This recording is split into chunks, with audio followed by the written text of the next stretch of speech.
ഞാൻ മനസ്സിലാക്കിയെടുത്തില്ല ഈ പ്രവാസി എന്ന് പറഞ്ഞ സംഭവം ഒരു ഗംഭീര മനുഷ്യനാണ്.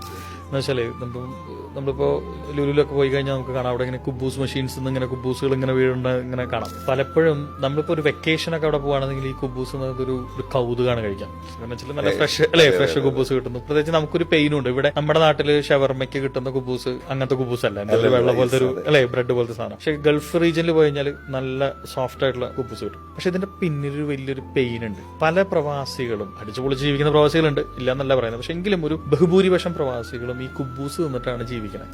വൈകുന്നേരങ്ങളിലെങ്കിലും ഏതെങ്കിലും ഒരു നേരമെങ്കിലും കുബൂസ് ആയിരിക്കും അവർ കഴിക്കുന്നുണ്ട്. കുബൂസിനോടുള്ള ഇഷ്ടം കൊണ്ടല്ല, അത് കുബൂസിനോടുള്ള ഇഷ്ടം കൊണ്ടല്ല. അതിന്റെ ഏറ്റവും വലിയ വിറ്റ് എന്താന്ന് വെച്ച് കഴിഞ്ഞാൽ ഈ കുബൂസ് എന്ന് പറഞ്ഞ സാധനത്തിന് ടേസ്റ്റ് തന്നെ ഇല്ല. നിങ്ങൾ ആലോചിച്ചുണ്ടോ കുബൂസിന്റെ രുചി എന്താന്ന് ചോദിച്ചു കഴിഞ്ഞാൽ നമുക്ക് എന്താ പറയാൻ പറ്റുക? പുളി ഉണ്ടോ എന്ന് വെച്ചാൽ പുളിയില്ല, എരിവുണ്ടോ എന്ന് വെച്ചാൽ എരിവില്ല, മധുരം ഉണ്ടോ എന്ന് വെച്ചാൽ മധുരമില്ല. ഒരു പ്രത്യേക ഫീലാണ്. എന്നിട്ട് എങ്ങനെയാണ് ഇത്രയും കുബൂസ് അല്ലെങ്കിൽ കുബൂസ് ഇത്രയും ഫേമസ് ആയിപ്പോയി? ആ കുബൂസ് അവിടെ അയാൾ കഴിക്കുന്നതുകൊണ്ടാണ് അവന്റെ വീട്ടിൽ അവന്റെ ഭാര്യയും മക്കളും ഉപ്പയും ഉമ്മയും അച്ഛനും അമ്മയും ഒക്കെ നല്ല ഐക്കൂറ കൂട്ടിയിട്ടും അല്ലെങ്കിൽ പ്രോൺസ് കറിയൊക്കെ വെച്ച് കഴിക്കാൻ പറ്റുന്നത്. അങ്ങനെ സൂക്ഷിച്ചു വെച്ച പൈസ എടുത്തിട്ടാണ് ഇവര് നാട്ടിൽ വീട് പണിയുന്നതും മക്കളെ കെട്ടിക്കുന്നതും കുട്ടികളെ പഠിക്കാൻ വിടുന്നതും ഒക്കെ ചെയ്യുന്നത്.